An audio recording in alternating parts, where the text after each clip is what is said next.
Hello, everyone, and welcome to the 2021 edition of the Trinidad and Tobago Film Festival.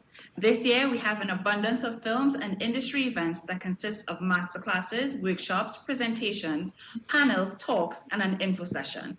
We will also have Q&As, and we will be live with the filmmakers on Instagram. So please be sure to check out our website, our social media pages to find out all the events or films that you might be interested, as there's a lot happening this week. Today, I'd like to welcome you to ttff Talk with Zak Ové.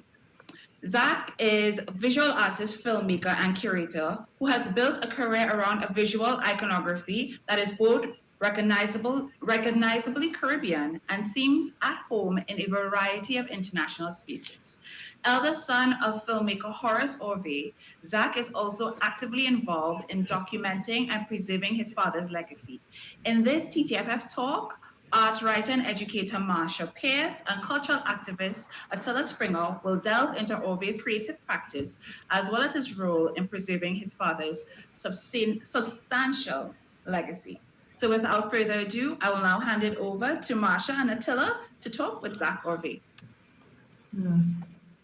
Thanks so much. Hi, Marsha. Hi, Thank Atillah. you. Hi, Zak. Hi, Atillah. Hi. So delightful.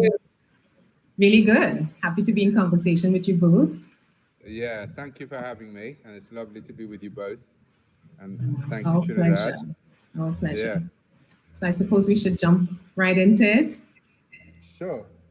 In preparation for our talk, Atillah and I were chatting, and we agreed that the best place for us to start is at that point of narrative or storytelling. Of course, this is a film festival conversation. So we want to think about this notion of storytelling.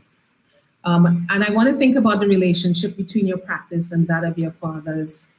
And I'm really quite taken by your recent work, The Mothership Connection. And I understand that you wanted to create the theme of storytelling with that work. And so I'm curious about that. I want you to talk about your approach to sculpture. You're seeing sculpture as a form of narrative. How has perhaps the influence of your father's pioneering films shaped the way you view sculpture as a practice? I mean, I think first you have to talk about how my pioneering father shaped me. It's much bigger than just what I do in terms of my practice. It's how he gave me a vision to life beyond that, and to recognize stories, especially untold stories, that needed to be considered. Horace has been a long-standing activist and came from an era in Trinidad's culture in Belmont where steel pan was still illegal and emancipation still hadn't happened. He was part of a generation that stood up for the untold stories of Trinidadians globally and tried to investigate the story of Trinidad in the bigger sense by going back to all the places of origin, from India, across Africa, etc. China actually he never made it to, but to really investigate how Trinidadian society had come together, what those origins were, what molded that, and in a sense, what the history was behind that. I think Horace's approach to filmmaking is something that's always fascinated me because it's so unconventional in that sense. But from a very maverick point of view, I think what was important about what Horace tried to do and his legacy was in really standing up to the injustices that were being played out against people from the Caribbean and the African diaspora in general, globally at that point, and to recount history and to investigate the untold or unseen ideologies that hadn't been recognized in the stories prior that we'd been presented with as our own history. So it was a recounting of history and a redressing of equality that I think are at the paramount of what Horace's work and activism really sprung forward. In that sense, I'm very much following in his footsteps, or trying to at least, in trying to uncover stories that still aren't told, in standing up for injustices that still haven't been overcome. Sculpture is one medium of many, but I think within all of my arts practices, again, it's the recounting of stories, and in particular those that emancipate us to a greater degree, are kind of at the helm of what my work is really about. Could you take us through a little bit of the Mothership connection? Yeah. Tell us a bit about the scenes in that, if you will. Yeah, definitely. I was asked to make a large sculptural work for a sculpture park in Hawaii. And when redressing that, I wanted to talk about the diaspora of Africa in the piece, but didn't want that only to be cast with a view to Africa itself. And what I tried to do was build a totem using building blocks, where those individual blocks referenced, if you like, famous moments in architecture, especially Masonic architecture from places like Washington and the Capitol building, etc., where these monuments or testaments to white Western modernity were actually built by black hands. You know, these buildings and this great infrastructure across the Western world is actually has a huge influence, or how can I put it? What I was interested in behind that was how black hands had built and helped to build white Western modernity in that sense, and the narratives that hadn't been told in the building of the great cities of the United States and Europe, where that couldn't really have been achieved without slave labor. So what I was interested in was how, if you like, African hands have been involved in all these aspects of history that we'd been denied access to. And when we look at who had built these buildings, that part of the history was completely wiped out. It wasn't there. So I was interested in captivating something that, again, addressed how, if you like, the hands of slaves and indentured laborers had helped build the great empires of the Western world. And I wanted to tell that story within the piece. The headpiece itself is from a Mende mask, which is one of the only masquerade helmets worn by women in Africa in ceremonies of healing. And I thought it was interesting to try and combine these aspects of architecture with the historical head and figure of an African woman, right? That supported, if you like, the basis for a futurist rocket ship that travels between the past and the future. I mean, it's a kind of mashup, but something to enjoy and break down. Also something that heralds African women in that moment also. So I was very proud of this piece. I think it's a nice way to break down and look at aspects of history that we don't really discuss often enough. How does a piece like that compare to something like The Invisible Man and the Mask of Blackness? You spoke about a mashup. Yes. And of course, that piece, you know, is referencing Ralph Ellison's novel. We're looking at the Ben Jonson play. Could you talk a little bit about that and how narrative works there? Well, that has a couple of funny issues to the story. One was there hadn't been an installation on the court of Somerset House since 1605. And that's why I referenced the Mask of Blackness. And that masquerade was written by Ben Jonson for Queen Anne, who was married to King James. And they spent half the build cost of Somerset House on playing 9 African deities, where 9 white princesses of the English court dressed as 9 African Nubian princesses from the Niger Delta in a script where they had to come to Britain to bathe in the sea of whiteness in order to proclaim their true beauty. And I couldn't believe that they'd spent what would be the equivalent today of 100 million on a masquerade ball, right? With exactly that theme. It was the first use of blackface and blacking up. And King James, as we know, in that moment rewrote the Christian Bible and really steeped up pressure for the slave trade beyond that portrayal. I was interested in the fact that nobody of African origin or Caribbean origin had put anything on that court to rebuke that moment or even to speak about us in the future world sense. So the Invisible Man was an army of 40 graphite nude African males who stand with hands up proudly in a semblance and a kind of discordance. I used graphite specifically and the figure of an African statue to speak about blackness in a future world sense, beyond kind of aspects of ebony wood, and if you like, an antiquified sense of African iconism. So for me, graphite was representative of Africa's diaspora, and the statue I used and replicated and enlarged was something I'd been given by my father as a child. It was a 4-foot figure that we'd brought back from Kenya. And this again was on one of Horace's trips back to the continent in investigation of culture and history. And I asked myself, if that statue had 40 children born and made in graphite off the continent, right? What would they speak about? What would their future be? And how does that relate to the future of Africans abroad, or if you like, post that moment of leaving continent in Africa, in the Caribbean, in Europe, in the Americas, etc. And I wanted that to build a conversation really about Africa's diaspora, our trajectory, and how we move forward into the future, and who we will become. Lovely. Thanks so much for that. All right. I just wanted to say that, you know, for me, the biggest gift that Horace gave me was a route back to Trinidad and to Mars and to Carnival and to an understanding of that history.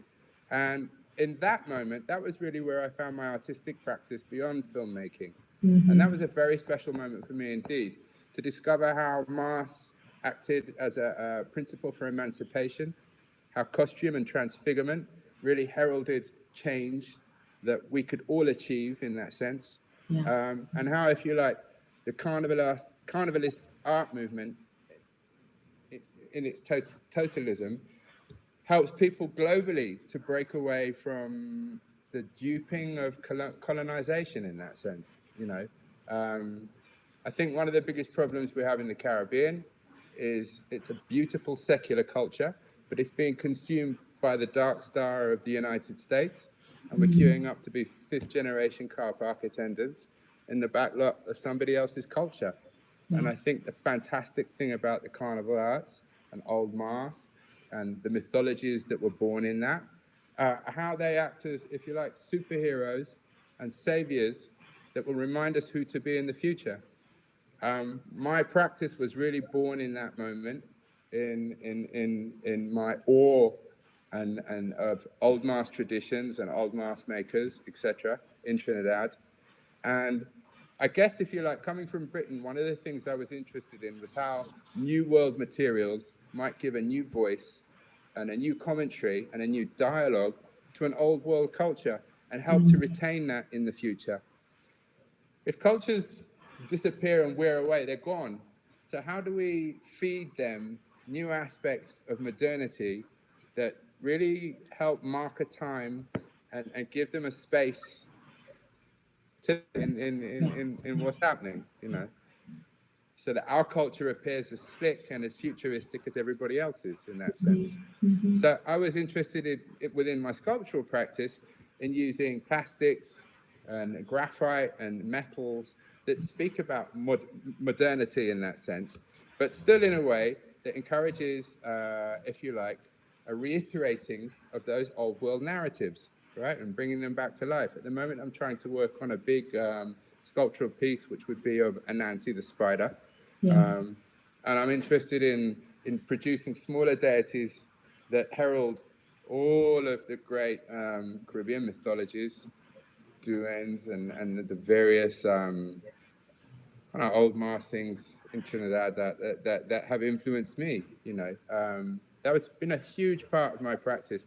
And it's also where I left filmmaking behind to start working in sculpture. Was after documenting Carnival for years, I found myself jealous.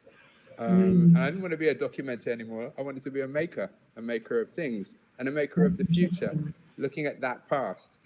And that was what excited me, you know, very much. Zach, that's quite interesting, because that leads nicely to my next question. It's interesting that you say that you didn't want to be a documenter anymore, that you wanted to make. And that you've been talking about, you know, the way you handle materials, allowing us to see them in a new way. And of course, as you mentioned, you know, your father's focus on a recounting of history. That's really, as I said, it's a lovely segue into my next question, because I was reading a 1995 interview with your father, who was interviewed by June Giovanni. And he talks about his transition to drama, making a distinction between documentary and drama. And I pulled out some lovely lines by him, and he says, I went more into drama during a very important time during the Black Power days. Drama was important because a documentary to me couldn't say all I wanted to say. He says there are three subjects that I know are documentary: visually, subject matter, potential for storytelling. That's documentary, which is quite different from drama, because that is usually about people and characters. And he says, I'm interested in people that are trapped, Black, white, whatever race. That is what attracts me to the dramatic film. The trap that we are all in now, that we are all in, and how we try to get out of it, how we survive, and the effects of that trap. And Zak, I'm really thinking about the way your work attends to the trap of colonialism, the trap of invisible or silenced histories, the way your work, in a sense, dramatizes materials and experiences. And I don't mean drama like sensationalizing, but as an amplifying of voices and perspectives. Yeah, so that's nice. Tell us, how does documentary and drama play roles in your own practice?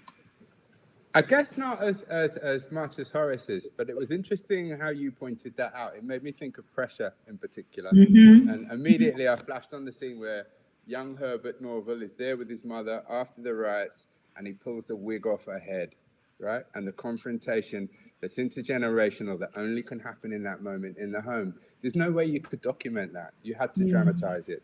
And what's fascinating today is when I curated the show Get Up, Stand Up at Somerset House, I have to remind myself there's a whole generation of kids that don't understand what those experiences were for their parents' generation in the 60s and 70s on arrival here in the UK, or even in the Caribbean, pre-independence. So what's fascinating is when you can show them film or a dramatic experience that displays how that displacement felt, right? How that anxiety may have felt, how the racist taunts might have hurt and disheveled you. It's very important, because it's one thing to try and describe that to somebody younger, but when they can actually see it played out and told in that moment, I mean, historically that stands up. And I was surprised how many young kids sought out those experiences to try and understand more what their parents had been through, and the kind of psychological drama that had transposed their lives in trying to move from one world to another, from the Caribbean to Europe, or in process of embetterment, and whatever their journeys are. And the frustration and the infuriation and what that is, and how long it takes for that revision to really properly succeed, and to be succinct, and for you to be respected and accounted. It's taken generations, And I think what's interesting is we're still in that process of accountability, and we're still fighting for those situations of injustice to be corrected and heard. And we still feel unheard in what we're speaking about on a daily basis. So I think what I'm fascinated by is, through documentation is the power of what's real, and through dramatization is the power of the internal dialogues that we have, either within our own heads or within the family group, or however you want to look at those situations. And how both of those mediums work to really move us forward, to explain, to emancipate, to tell our stories, to embrace each other, to share our frustrations with those that don't get us, and to document our histories, Yes. I think what's interesting for me is how sculpture and old world arts, if you like, play a relevant part in our future. And when I looked at hip hop and all these other genres of music and so forth, I realized there was no sculptural elements that really spoke in the same vernacular about who we are now, So for me, sculpture was also, I wanted to make silent noise. I wondered, well, if Public Enemy or Shadow or this person or that person can come with a sound and a vibe, how can I do that silently in a piece of sculpture? So that's very interesting. And, the other discussion I wanted to bring up was this whole thing of Afrofuturism. That's a big part of what people are playing with in the arts. And from a Trinidadian point of view, I mean, that's already more than 70 years old. Yeah. You look at Steel Pan, I mean, that's the first Afrofuturist revision from the drum to steel that really speaks about that manifestation and how we herald an old world tradition and use new world materials in order to ensure its future, you know. So to me, that was a prime example of what I'm trying to do in the arts, in a sense, with new world materials and looking at old world culture.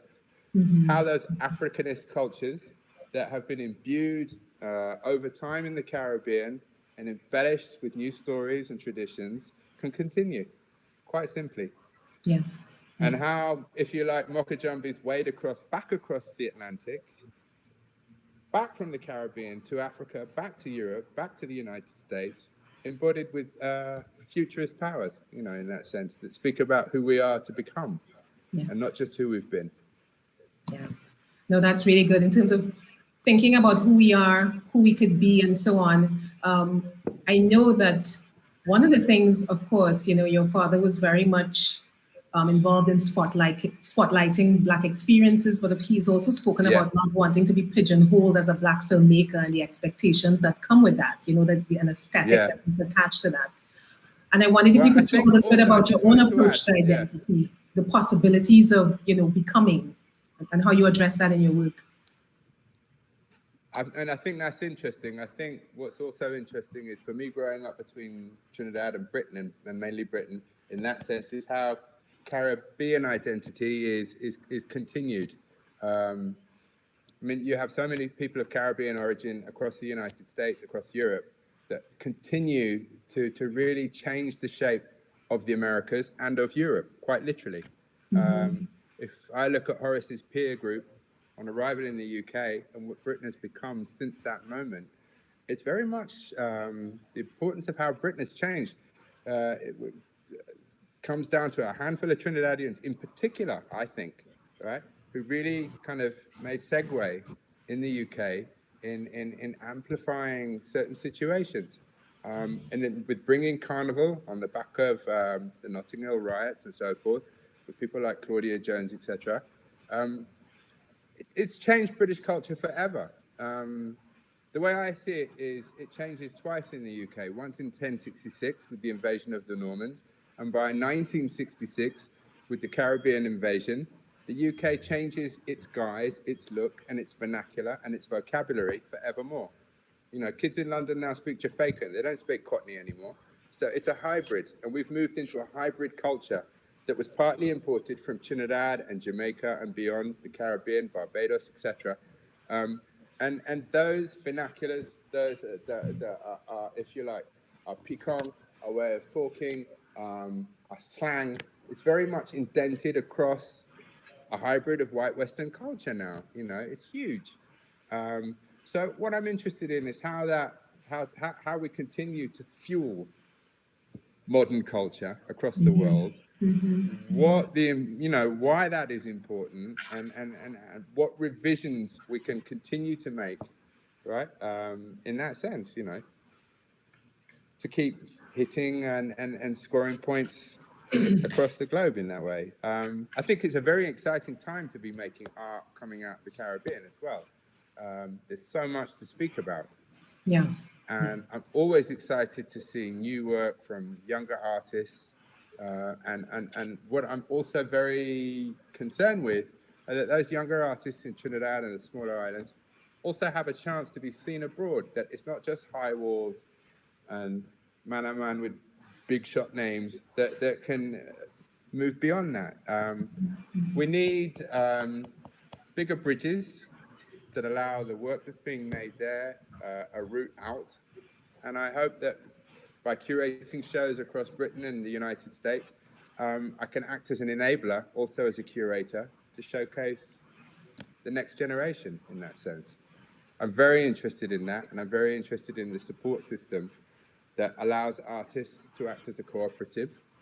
I think if you look also historically, Horace and John LaRose, and a slew of people that arrived in Britain at that time, shared all the situations that were there in front of them. Frank Critchlow, this one, that one. You know, it was very much a a socialist movement in that sense. And we need to really rejoice in that socialism and bring that to the forefront of who we are and how we network also. We need syndication through socialism. Absolutely. Absolutely. Zak, I'm going to let Atillah jump in. Cool. Zak, I mean, you know, a lot of what you have been talking about in terms of the mashup, the mix-up, the coming together of cultures that is happening in the UK is essentially what the Jones clan was experiencing on the ground in Belmont.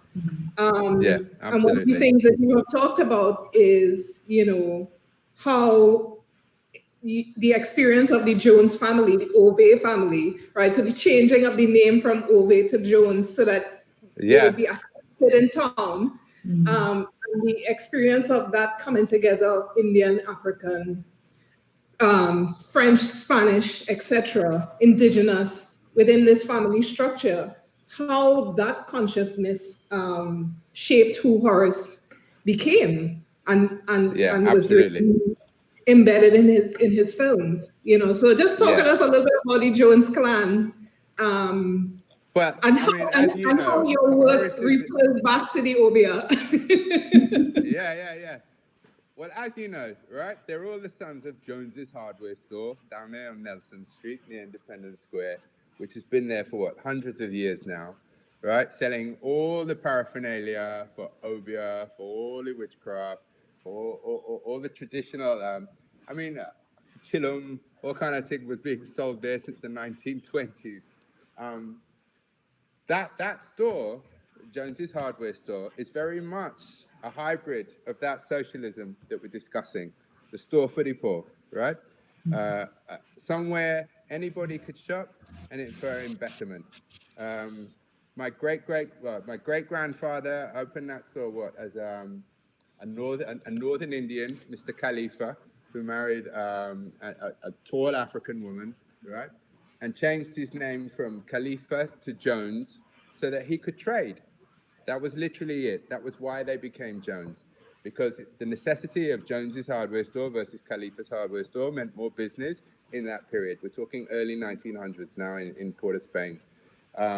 So for those boys growing up in that, with that in their backyard as kind of lower middle class kids, they had a great lifestyle.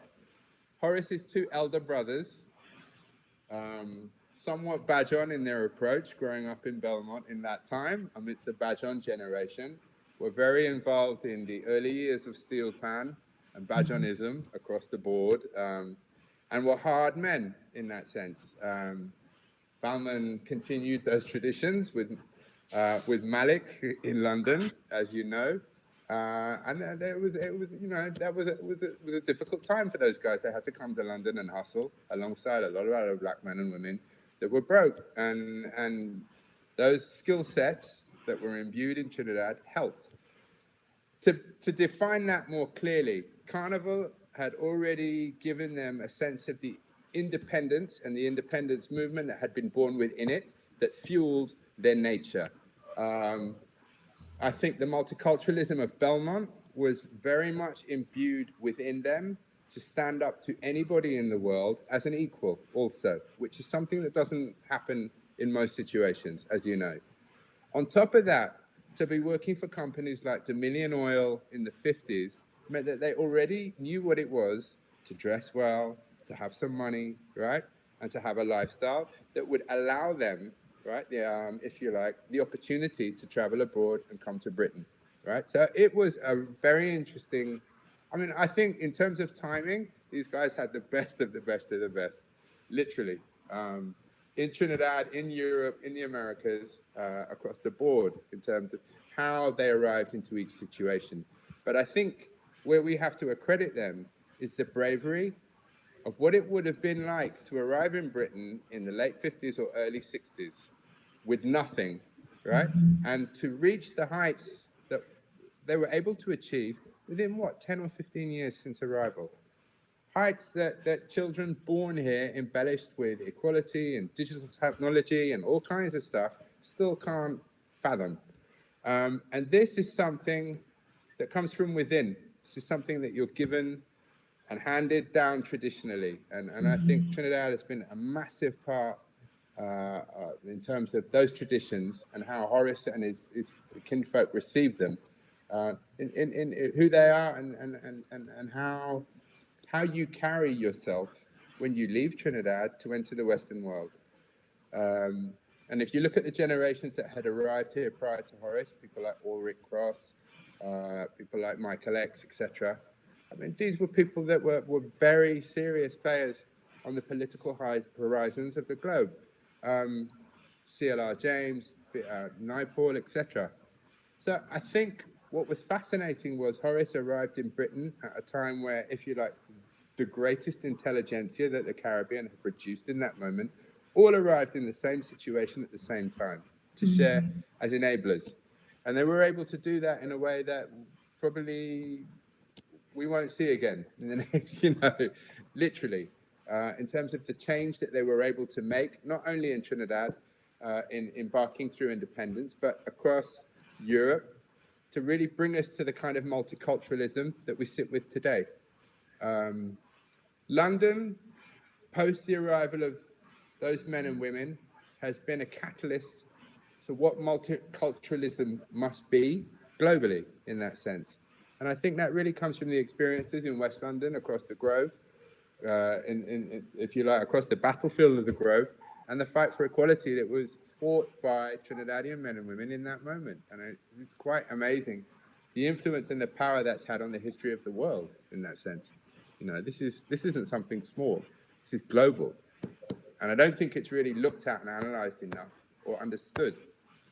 For somebody like Claudia Jones to be buried next to Karl Marx, and for people like Horace, etc., and John LaRose to reach the levels that they reached, and to imbue or give birth to generations of artists and filmmakers that have risen since, it's quite fantastic. I mean, one of the things that's interesting in Horace's career is how many people he gave a first job to, whom we look at today and think, wow, how did that person's career maybe begin, or with understanding of what it is to be empowered and how that empowerment allows you to empower others.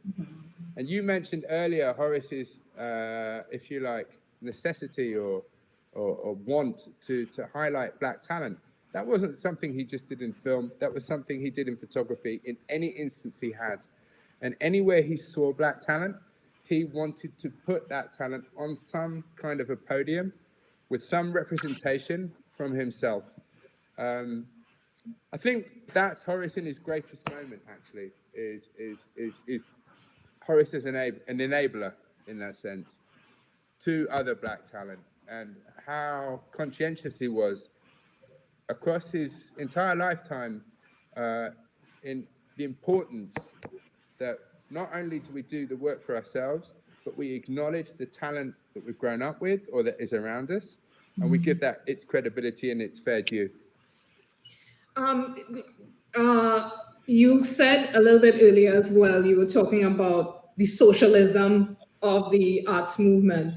And certainly we have to acknowledge that there was a very big left-leaning cultural movement from the 50s come right forward to the 70s. Absolutely. And, where is that political sense right now? And, where is that political consciousness now? Do we need to have that political consciousness in order for there to be a different kind of movement to happen? Where did that political sensibility go? I think part of the problem is we've been duped with digitization into thinking that we were given a sense of equality that we actually weren't. The problem is you and I, that were born into that socialism, carry it by nature, right? Others don't realize its importance in the same way.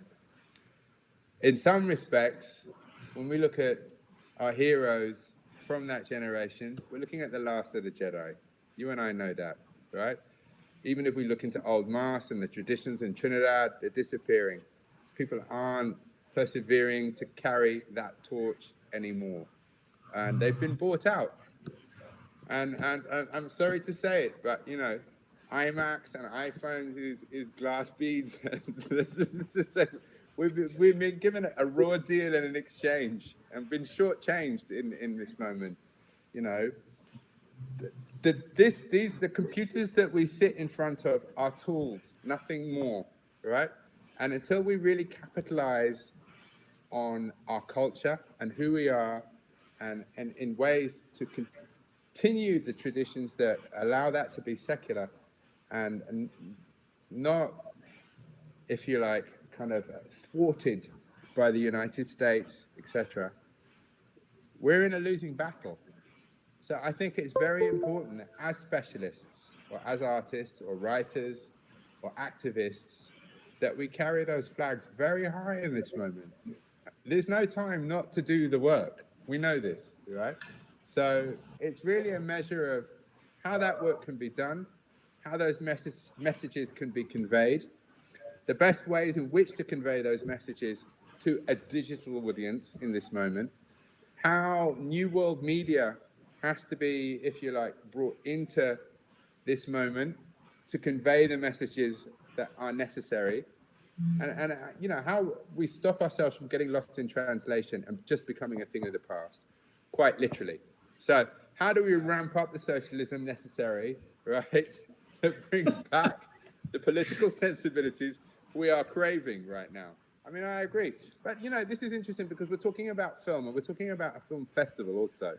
So how do film festivals make a point to highlight those works that are delivering a sense of consciousness, or at least echoing what the kind of necessity of the consciousness that we know is necessary for the generations to come? You and I were passed batons by our parents that we've carried and tried to carry, and now it's time to pass those batons on to generations in front of us. So what are the important stories of our ancestors? What are the battles that we didn't win that these children still need to pick up swords and fight? And I don't mean swords literally, I mean pens, paintbrushes, cameras, whatever it is, right? To help change these situations and, if you like, traverse our direction. I mean, beyond race and inequality and feminism, etc., we're now faced with climate change and all sorts of other situations. And I think this is not the time to be driving drunk through life. Please, filmmakers and activists, ramp it up, right? There's never been a greater need or necessity as there is today for people to really speak out about things of importance that might help bring change or some embetterment to our world. And that's really what it's about, is how we become parental to society in a much bigger sense as artists, right? In terms of what we engage with, the battles that are ahead of us that we need to fight still, and how we collaborate, quite literally, to become an army in that moment to take on these challenges and stand up. Yeah. It's very important, you know, and I think the thing that we're missing out on here is the digitization that's brought us together today on Zoom is the same digitization that we need to use in order to configure, to collaborate, to make secular voices one voice in that moment, so that there is some reverberation that really has impact. You know, I'm always looking for a way to connect with other people, and I'm completely open for anybody that wants to approach me with ideas. Yeah, I mean, you know, definitely. Yeah, definitely. My concern, you know, situating my practice in the Republic of Belmont is that you drive through Belmont or you walk through Belmont, there's nothing that marks the memory of people like Claudia Jones. There's nothing that marks the memory. You know, it's like Horace Ové used to live here, you know? Yeah, absolutely. No, I mean, we have the same problem. That is one of the things that we desperately need, you know? So it's not just about the films, it's about how a physical space actually marks the memory of the people who occupied the space at one particular time, you know? And, 100%. You know, also Belmont is becoming more gentrified now, like so many other parts of the world where that, as you said, when you were talking about the mothership connection, you know, so many places that were built by African people, built by the hands of enslaved and indentured workers. But there's nothing that marks these people in these spaces. And then you knock down an old building that has all the carved fretwork that was done painstakingly by some carpenter who had some connection to Adinkra symbols in Ghana. And that building gets knocked down and they put up a nice concrete structure. And there's nothing that marks either the person who bought the house, owned the house, built the house, you know. So I think it's a real crisis that needs to be addressed through the work, you know. And definitely. I'll be calling you to work you're on something, you're so right. Because it's essential. Yeah, and how do architects in Trinidad even begin to consider an evolution of those structures or structures that speak about Trinidad? I mean, everything shouldn't just be a copy of abroad. You know, at some point we have to start thinking, all right, how do we actually address something that speaks about us, right? That's literally has our signature. You know, I think you're so right on that completely. Yeah. And I started to persevere. I mean, I started to look at architecture in the same way. I'm like, come on. How do we buildings that speak about all kinds of situations? I mean, really and truly, if you were building a Mars camp today, how would you do that? You know, it should speak about Mars in the structure itself. It should be a piece of Mars that you enter, like Jonah's whale or something. But, you know, it's when you start to begin and look at design, you realize that it's completely open wide in that sense, in terms of how we redesign who we should be or want to be in the future based on what we revered in our past. You know, it's simple. I would love more opportunities to do exactly what you're talking about in situations like Belmont or wherever, where we can actually also revere historical men and women, right, who fortified exactly what we're discussing in a statue or a work of art. I don't think that it's hardly even begun globally. You know, men and women of color from all kinds of backgrounds and origins globally that have really been massive influences in all of these kind of global moments that aren't considered. You know, it's disgusting. And in London, it's the same thing. And we've been fighting hard to change that. Frank Critchlow, Darcus Horace, Claudia, all of those people need statues, not just in Trinidad, but in London, you know, where they really did their work in birthing Black British culture from its infancy right now to you know, into its Middle Ages, which is quite interesting. But year by year by year by year, this is a culture that grows and grows and grows and looks and harks for parents and a sense of its history, right? And how that came to be. And it's very interesting when you look back into that moment, what that is and how it began and how small it was in the kind of microism of that moment. So yeah, I think it's very important. I also wanted to disagree with something that you said. You said that you were making films and then you sort of put that aside because you didn't want to document anymore. You wanted to make things. And yes, I understand that shift. I agree. But, yeah. You know, I mean, I just want to say that as a teenager, seeing you're right. that you wrote as a music video. I mean, like, I think that was one of the first times that people who were not in Jamaica had seen like a dancehall queen, Carlene, whining on her head top, right? Yeah, so, absolutely, yeah.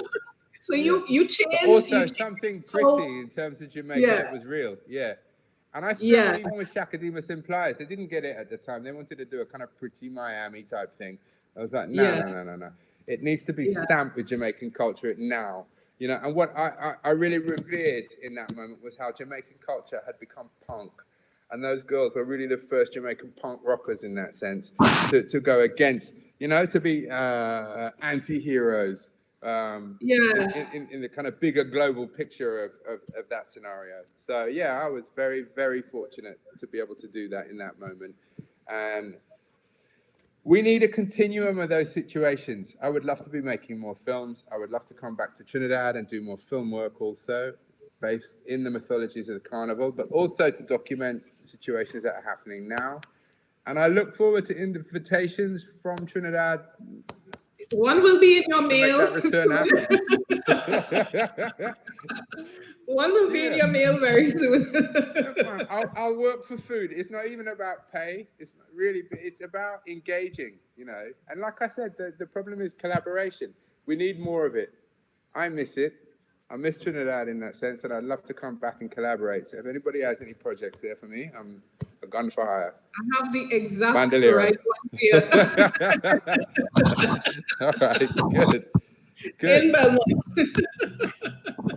Nah, serious. I would love that. Oh gosh, so we're coming on to the end of our time. I don't know if there were any other. Please, yes. Am I here still? You're still here. No, it was you that was lost. I'm still here. We've lost Atillah. Atillah, you there? Atillah, she's here for me, but maybe she's not for you. See her I don't know. I can. Oh no. Oh, there she is. Okay, back again. Yeah, those lovely teeth. But there's no audio. Oh no, I think we've lost. But I think if I can pick up on what she was saying, we're coming close to time.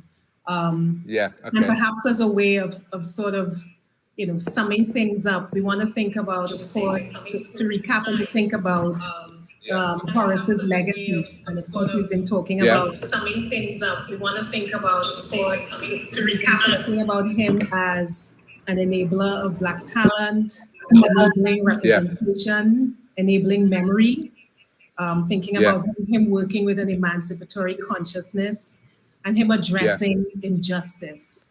And you've been saying, about wanting to engage, wanting collaboration. So perhaps in closing, if you can just tell us, about your commitment to preserving his legacy, all of those points that I've mentioned. I mean, my commitment to preserving his legacy has been massive. The show Get Up, Stand Up Now contained 110 artists from around the world. It was based on Horace's practice. It began with that. It was born in the necessity for that work to have a revision, not just from Horace, but from all of his peer group. Most of the work from those men and women had come from under their beds. It wasn't work that had been sought after by museums, but it was work that was necessary for young Black British kids to witness, because it spoke about their history, literally, in the last 50 years, in the birth of Black British culture and what that struggle had been. So for me, it wasn't just about Horace, it was about the village of Horace. It was about the forebearers and the extended army of men and women that were his peer group in that moment, that had not had, if you like, the luxury Horace had had in his own lifetime also. And it was also about the connectivity of that work and how it influenced British culture beyond. Not just in Black culture, but across the board, in white music, in fashion, in all sorts of aspects, in the vernacular of language. So what I was really looking at was how those artists, those forebearers of activism that had left the Caribbean to come to Britain, had really changed and influenced what British culture had become. And what I wanted to do specifically was show works that were key in the connectivity of how that happened. We also heralded musicians within the show and bandstanded that. Gillian Eyre had also done scores for each of the room. Music was a massive part of that. We had people like Linton Kwesi Johnson in conversation with people like Carol Phillips. We were showcasing, if you like, the beginnings of Black publishing, right? Independent publishing, and how independent publishing allowed for works to be written that wouldn't otherwise have been printed in that sense. So if you like, the freedom of radical literature and how that kind of motivated change. So it was a huge moment. And what I really wanted to show was how this culture from Trinidad had this much impact on the culture of Britain. Not just in that moment, kind of temporarily, but for the next 1,000 years to come. So what that really brings to kind of an analogy for is when you do stand up, right? And make the suggestion within your own heart that my journey from this moment on will be to make noise and to make change. That reverberation is actually heartfelt and heard, not just in that moment, but for years to come. The ripple on the pond is still moving. And I think what's important is to present that history as a fruit bowl so that young men and women can see that activism for them will have the same impact if they choose to make that noise as it did for their peers or for their parent generation. And not to be scared to stand up and to be different or to be heard or to be seen above head tops, but to embrace that moment and know that if it's in your heart, you feel this, that you have to step forward and continue. You know, one of the things about a film festival for young filmmakers is the chance to see the work of their peers that might give them, right, some substance of mind to say, actually, I can do this, or maybe I can even do it better, right? Yeah. So what we're looking at, if you like, is the kind of the athleticism within activism also that's necessary, right? That you watch the guys and women in front of you and you say, wow, look at that performance, look at this. It sets the bar higher. It means that your standard has to be greater, you know?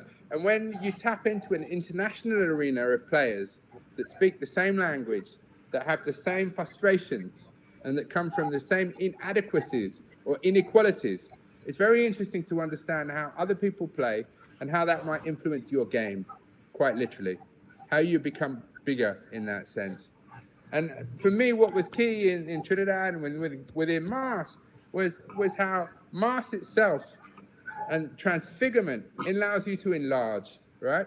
And really to big up yourself in a way that you hadn't. Yeah, man, it's so important. You know, self-belief is really key to making change and to standing up and having a voice and being heard.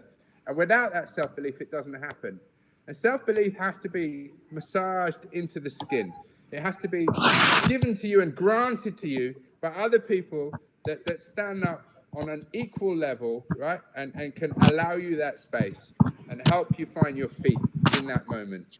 And I think that's really the important thing about collaboration, is how somebody else's strength allows you to become who you're supposed to be. Now, for me, it was very simple. That was Horace and the men and women of Belmont that I grew up with between Trinidad and London, who had that amplification, who made that noise, who weren't afraid in that sense to stand up to the world and speak about their frustrations, quite literally. I just want to call Ember's name right now because I feel Absolutely. I mean, Ember was a massive hero to me. He led me to sculpture away from film and showed me the science, if you like, and powers and magic that were imbued into old world art forms and how that power can reach people.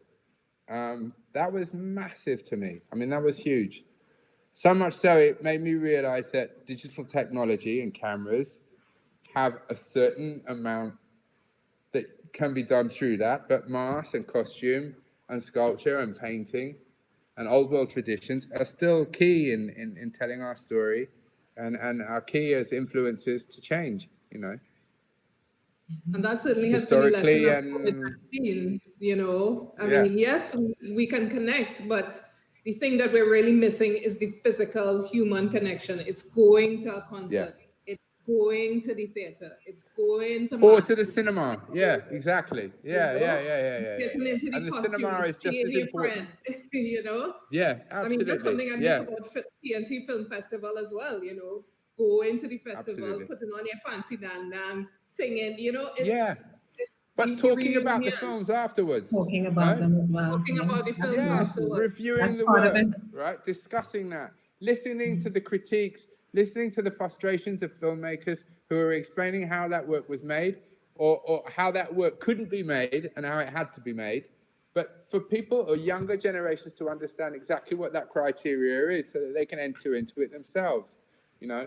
But it's an opener. It's something, an emancipator in that sense again, you know. And these spaces where we can congregate and have those discussions are very important. That's why art festivals and film festivals like this are of key importance to the next generation. It's where they get to meet artists and see them in the flesh and ask them all the frustrating questions that they're suffering with, you know. Sometimes they're very funny, but, you know, it's a part of the journey.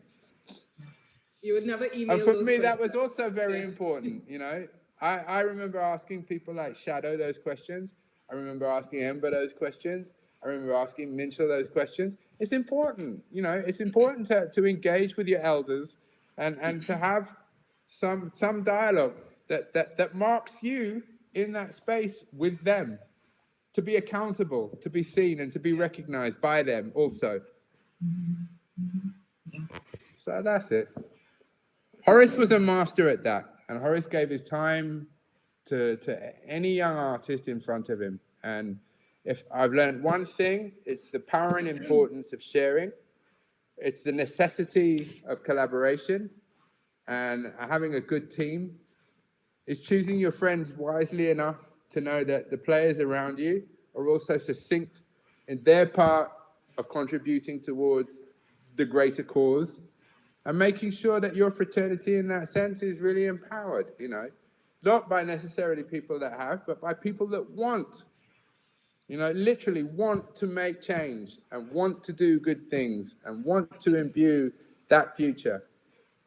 The rest comes as a part of that journey, you know, but it begins in that moment with a feeling of that necessity and a feeling that, yeah, I can change this situation. I can stand up and really help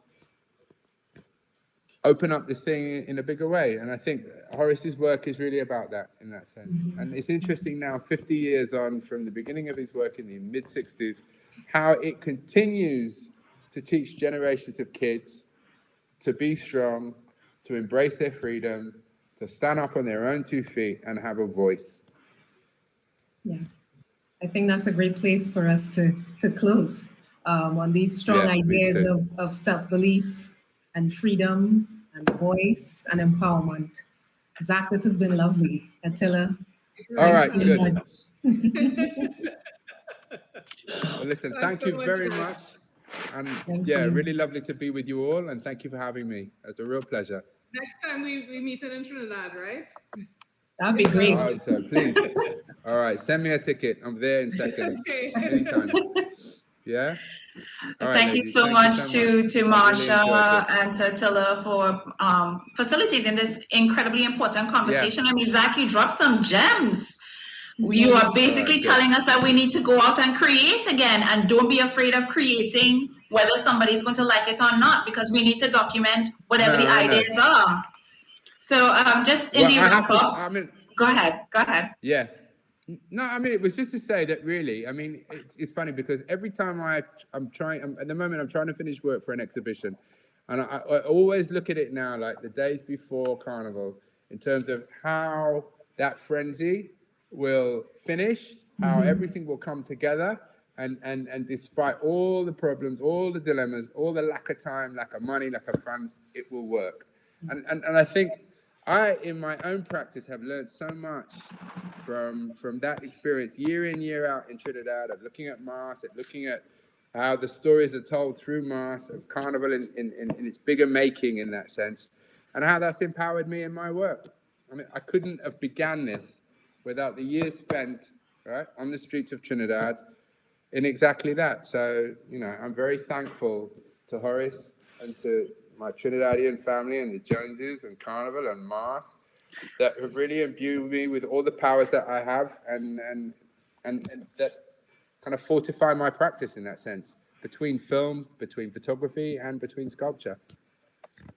Okay, so that we are grateful that you still have such a strong connection to Trinidad and Tobago, and you basically fire a flag wherever you go. So I just want to say thanks to everyone for attending this event. On behalf of the Trinidad and Tobago Film Festival, we hope that you gain some insight into everything that Zak said, and hope to see you again at other events throughout the festival. If you enjoy this or have any suggestions, please be sure to share your experience with us via email at hello@ttfilmfestival.com. And if you happen to post about it on your social media, please tag us in your post. It's at ttfilmfestival.com. Thank you so much to our signature sponsor, National Gas Company. And have a good evening, everyone. Thank you to Marsha and Atillah, and of course, Zach. We really appreciated this talk. Thank you so much. Thank you all. Thank you very much.